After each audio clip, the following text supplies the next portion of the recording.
On a Thursday morning in April 1997, 4 days before Tiger Woods won his first Masters, Jimmy Davey walked into the media centre at Augusta National, ambled up the steps to a seat in the fifth row and threw the latest edition of the world's most venerated sports magazine onto his desk.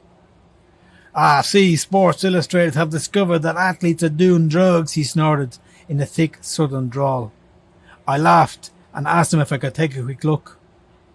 The cover, an impressively muscular bicep being pierced by a syringe, was set in a curious lime green hue and carried a bold headline. Bigger, stronger, faster. Don't be fooled. Athletes of all kinds are still using drugs to improve performance, and they're getting away with it. But it was the subheading that drew me in. Irish gold medalist Michelle Smith. Did she or didn't she? I retreated upstairs to a quiet corner of the dining room and started reading. If all were right, Michelle Smith, the Irish swimmer, would be an athlete of formidable celebrity. She is a handsome woman with bright eyes and bright teeth, her head framed by wavy reddish blonde hair. She speaks well when she chooses to speak and has strong opinions when she chooses to share them. She's fluent in Gaelic and Dutch as well as English. She's a hard worker, she's driven. Her parents, middle-class Dubliners, are proud of the accomplishments of all four of their children and are modest and kind-hearted. Do you think it will be difficult for advertising agencies and marketing departments and publicists to package all of this? Is it hard to imagine a full-page ad for Aer Lingus in USA Today featuring Smith as a mermaid, half submerged in the sparkling Irish Sea, floating above the words, "Come swim in my waters"? There is no such ad. There will be no such ad.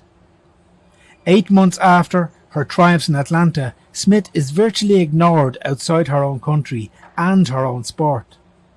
Your plumber, your neighbour, your kid's kindergarten teacher, they all know more about Eddie Edwards, the nutty British ski jumper, than they do about Smith, the most accomplished Olympic athlete in Irish history.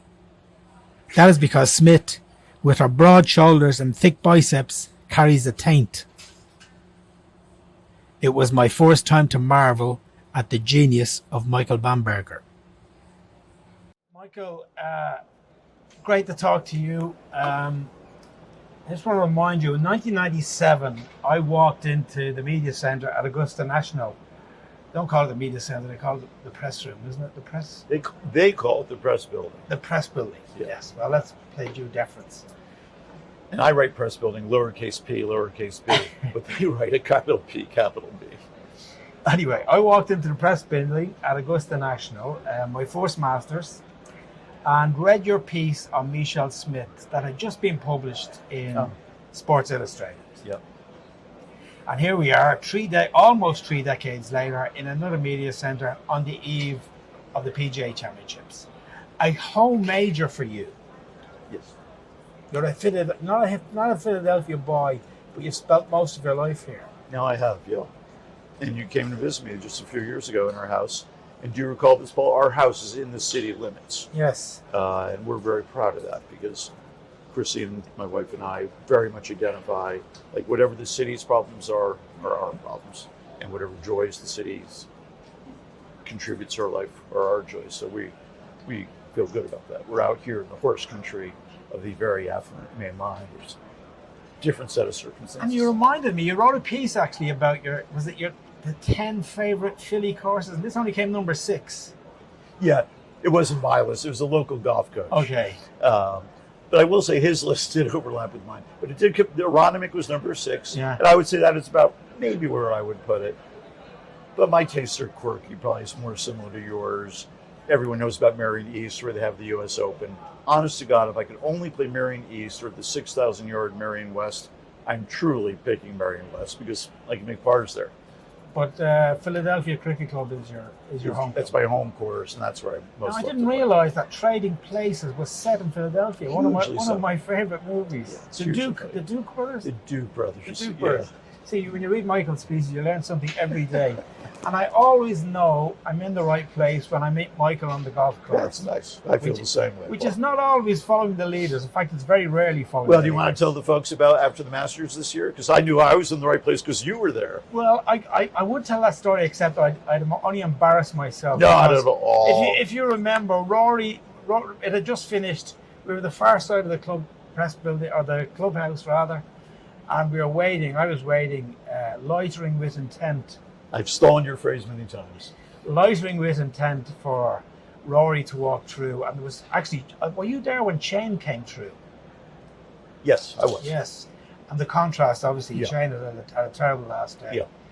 But for me, that's actually what I love most about the game. That contrast of emotions, like Shane having his worst day, Rory having not quite his greatest day, but his second greatest day almost, and that contrast. But the embarrassment was, I ran over to Rory, almost jumped at him and gave him a big kiss. While you were the real reporter, professional to the end, reserved and stood back and just watched this. Watch me embarrassing myself. Not at all. We exchanged an email about this because I think for both of us,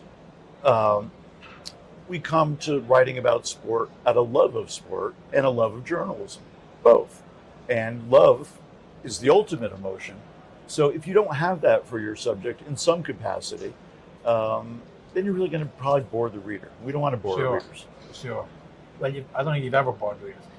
Now, you've written for the Vineyard Gazette, the Philadelphia Inquirer, Sports Illustrated, Golf Magazine, and written 10 books.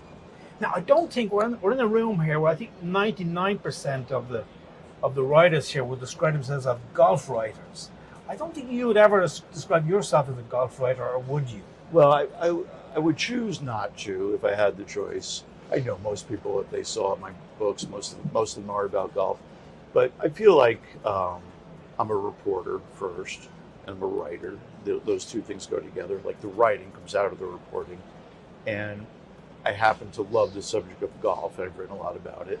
You love the subject of golf. You love the subject of cycling. You have a righteous indignation in almost everything you write. I've had that certainly at times for certain things. But I think the first impulse is to be a writer and a reporter, and then it happens to be about golf, but often and other things as well. Right.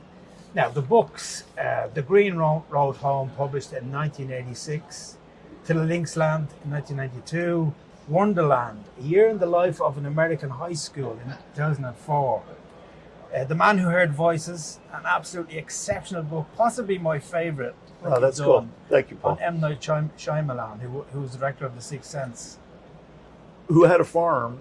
For those who don't know, M. Night Shyamalan, his most famous movie is The Sixth Sense. He's born in India. His parents are both medical doctors, and he had a farm about 2 miles from where we are right now. Oh, right. Big. He bought by the money he made from The Sixth Sense. Okay. And I interviewed him there repeatedly. Is he still here? He's still here. You're still in touch? Not in touch. Okay. Yeah. Okay. And I think The Golfing Life, that was an anthology. That was the same year. Was it? That was the same year, 2006. The Swinger, a novel you wrote with Alan Shipnuck, was 2011. Men in Green, love Men in Green, 2015. The Second Life of Tiger Woods. I thought I'd read everything I'd ever wanted to read about Tiger Woods until I read your book on Tiger. Ball in the Air 2023, and The Playing Lesson just last year. Take me back to the Green Road Home, which, I don't want to again talk about how old we are, but that was published 40 years ago, 1986. A season caddying on the PGA Tour. Shows that what I'm about to say will illustrate how robust book publishing was then versus now. So that book, the list price, I'll give the US dollars because I can't do the conversion. The list price of that book is $16.95. If you went to a bookstore, you paid $16.95 for it. The list price of more recent books is like $29 or $30.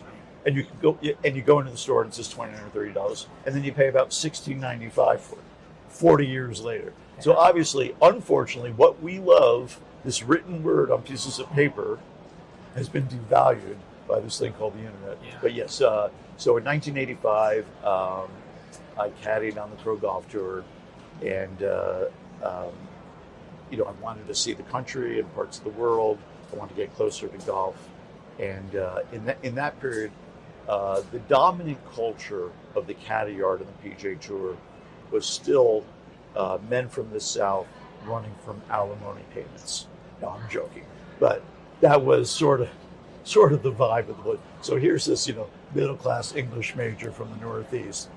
I stuck out like a sore thumb, and I was not good at my job, which also didn't help. But I had some great experiences, and I just reread the book recently because the 40th anniversary is coming out, and there was a caddy named Killer. Joe Foy was his name. Sam Foy.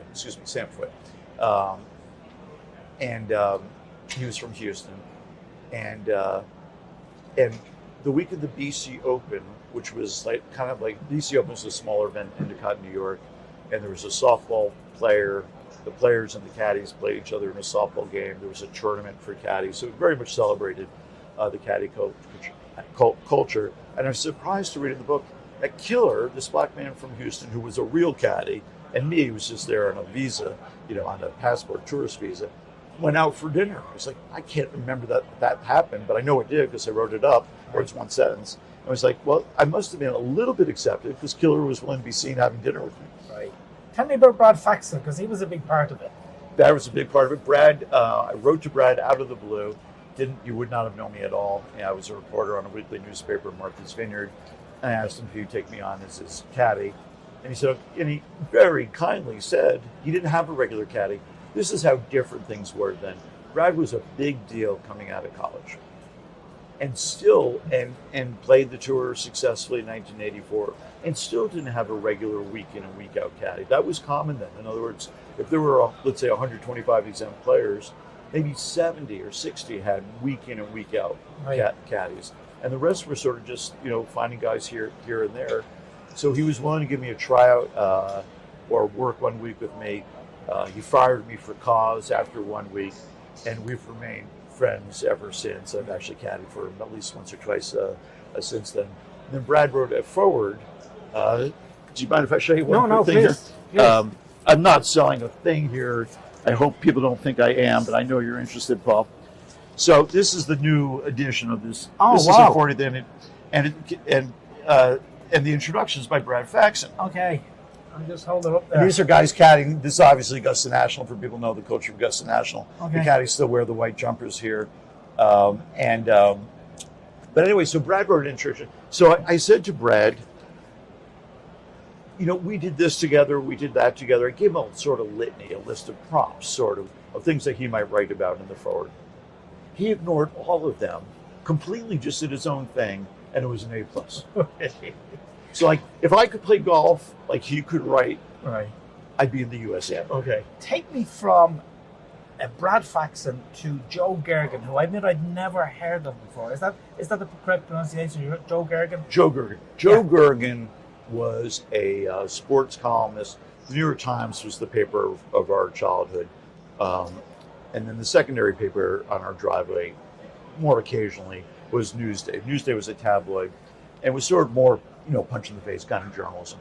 And Joe Gergen covered the New York Mets, the New York Giants, the Knicks, the Rangers, the Islanders when they got into business. And he was very much a working man's writer. Nothing fancy about him, but really straight and really good, and was read and beloved by everybody. And I think you're maybe getting to the 1986 US Open. Yes, I am. And Paul and I are about the same age. I would have been 26, and definitely was already bit by the newspaper bug, and had already worked on the Vineyard Gazette, and later worked on the Philadelphia Inquirer, the daily newspaper that covers where we are now. But anyway, somehow I wrangled a press credential, and my seat was right behind this legend, Joe Gergen. And those days, no joke, guys were still pecking away at typewriters, real typewriters. And Joe Gergen, on Father's Day, 1986, Ray Floyd had just won the U.S. Open. At Shinnecock Hills. At Shinnecock Hills. Going back there. Going back there 40 years later. And sort of, hometown thing for me. I grew up in Patchogue. It's about 30 miles from Shinnecock Hills. And Gergen's pecking away on deadline. Sunday, Father's Day. He's wearing this short-sleeve floral shirt. I can see it like it was yesterday. And he's at the end of the row, and there's a guy on his right elbow. And they're both typing. And every once in a while, they would just laugh about something. Right. And I was like, this is the life I want. Really? And then Yeah, I loved it. To this day, I love that image. I love the idea of making a living with typed words. Right. That has sustained me forever. Do you feel similarly? Michael, I'll ask the questions here. I've learned this with you. You're so tough. But I've noticed that with you as well. You're more comfortable asking the questions than giving the answers. Why do you say that? I've seen several That of was the a interviews. joke, Paul. Oh, okay. We got to work on your sense of irony. Okay, right. Okay. You said to me, I've observed that you're more comfortable asking this. Right. And I said to you, why do you say that? That's what we call a joke. Paul. Okay, I'm not known for my sense of humor. And still we're friends. And still we're friends. Now, one of the things about that column, which you've shared with me, the piece that Joe Gergen wrote that day, was what he saw in Floyd, what he wrote about Floyd. And it was a quote from Floyd after he'd won. Quite often I express my joy with tears. And you told me that, like, Gergen's whole column revolved around Floyd's eyes, so, and the emotion. Yeah. And that's something that's always been important to you in your writing, emotion. Yeah. I think you said that in the first 20 years of your career, that you thought the most important value a sports writer or journalist could have was curiosity. Yeah.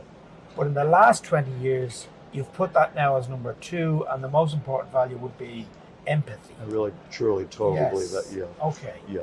I think that's where, for me, I'm not saying for anybody else, but for me, that's like the core value of what I try to do, which is, what is it like to be that other person? Like, even something like yesterday, you and I sitting in the first row of Rory's press conference, and he's very affably answering these questions. But he probably knows he's got a thumb injury, and he's probably distracted by these other things. And so, like, when you know where the other person is and what's going on in their life, then you can write about them in such a more insightful way. Right. So that's for that and a lot of other reasons. Even Tiger, I've written literally 1 million words about Tiger, and he's difficult. He's a difficult person. People say, "Oh, do you like Tiger, not like Tiger?" I said, I don't know if I like him or not like him. I've got problems with, of course, a lot of the things that he's done. I've got a lot of problems with the things that I've done in my own life. But the point is, how did Tiger get to be Tiger? What was his childhood like? What was his morning like? What is his relationship with the people that he's playing like? And so I think that's a core value of life and reporting both. Sure. You've also said, let's stay with that theme, and something that has always drawn me to the game. We were in Tulsa 4 years ago, and I'm not sure you remember it, but on the eve of that championship, Rory walked in here into the media center with his daughter. He was carrying his daughter Poppy. Okay. He was carrying his daughter Poppy, and he came in because I think Erica had she'd worked with the PGA before, and she was coming in to see some friends. Anyway, Rory walks into the media center with Poppy, and he's looking at some of you can see them here, like the past winners, the posters on the wall. What day of the week is this? This was on the Wednesday. Oh, okay. Yeah, the Wednesday, the day before the first round. And as I said, the room is adorned here with these photos of former winners. And he paused before one of the posters, and Poppy said, "Dada," pointing to one of the posters, "Dada." And Roy says, "No, that's not Dada. That's Colin. That's Colin Morikawa." And then he pointed to another poster of himself when he won at Valhalla. And Rory said to Poppy, "That's when Daddy used to be good." Oh, God. Right? Wow. Now, this was in 2022. Rory hasn't won a major for 8 years. And just that little nugget, if you want, it told you something. Sure. Like, I asked him about it afterwards, and it said it was spoken in jest, but as we both know, many is a true word that is spoken in jest. Sure. Yeah. Sure. Did you ask him about that privately? I asked him on the record about it. Yeah, in a public setting, or no, in an interview. In a private room, Just a one-on-one we had after Yeah. it. I also asked him about you. Let's get first to what happened next. So he goes out next day, first round, and he's leading after the first round. It's the first time he has led a major since 2014, since he won in Valhalla. Then on the Sunday, he shoots two kind of average corners, but he still has a chance going to the Sunday. Right. Fades away, finishes tied 8th in the end. Right. Walks off the 18th, puts on his watch, doesn't want to talk to the media. you follow him to the car. Yeah. You remember that? I do remember that. He didn't want to You know, talk I to you. remember because that's when you taught me the phrase loitering with intent, because I definitely was. You were loitering with intent by his car. And he didn't want to talk, which is kind of unusual for him, really. Yeah, I felt. But again, empathy, you know what he's feeling. Like, this is another one that's got away. Yeah. And will it ever come again? Now, you wrote about that. You wrote a column about that, and you said some very interesting things.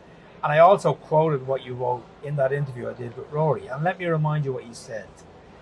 Things are out of whack in professional men's golf, and they have been for quite a while. Ever since Tiger Woods came on the scene a quarter century ago, the elite player's mindset can be captured in two mantras. Majors, the majors, the majors. Gotta win them, gotta win them, gotta win them.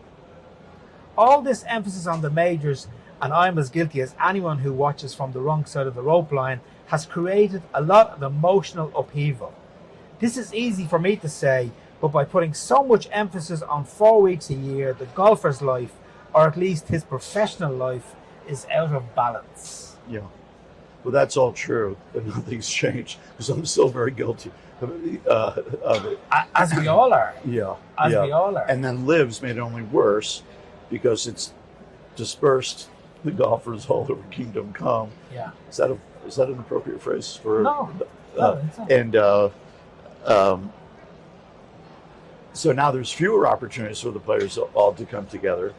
And, and I am empathetic to Rory because we saw it a couple years later at LA Country Club or US Open, Pinehurst, and then most especially the Old Course. Yeah. How many chances do you have to win an Open Championship at the Old Course? So I'm very empathetic because he knows there's a window, 30, 40, 50 majors, where you're going to have a chance. And then you're going to move on to some other phase of your career. So, of course, you are going to have the red ass when you had a chance to win a major championship, and you didn't. But I would say then things are sort of out of whack because, first off, you're Rory McIlroy. You're darn good. You're going to have other chances. Sure. But you're mad. And then I would say just on another level, I think you'd sort of do owe it to the traditions of the game and to the golfing public that loves the game so much. Share something about what happened. Sure. I can understand you're pissed off. You need some time. Sure. So, and then also just selfishly, writing like we all do, I'm trying to get something nobody else has. So I know I've got a chance. If I don't try to get Rory, I know I've got no chance. Right. If I do try to get Rory, I've got a sliver of a chance. In that case, I did. Okay. We were talking about Rory and Tulsa, and there was something really fascinating. And again, this touches on what draws me to the game. So last round at the PGA Championship, 72nd hole, what happened? Who's leading? Do you remember who's leading? Well, that kid from Chile. What was his name? Miso Pereira. He later went to live. He has a one-shot lead. He has a one-shot lead of He the duffed that drive. He duffs the drive. Duffed the second shot? Duffs the second shot. Misses the playoff. Playoff then is between... That was heartbreaking. Heartbreaking. So missed the playoff. He's Joaquin Neiman's buddy and countryman, right? Yes. Right. Well, here's the point. I read recently, and I think he's actually given up the game. Oh, wow. And this is 4 years later. This is a guy standing on the 72nd hole of the PGA Championships. One shot lead, it's all there for him. And he can't take it. And now, where is he now? And now, the flip side of that is, look at Rory. I mean, you were there yesterday. His good form. He's won a career Grand Slam. He's won 2 Masters now. I mean, my God, what an incredible game this is. Yeah. But I would say that Rory has deeper levels of everything. Deeper levels of talent, deeper levels of resolve.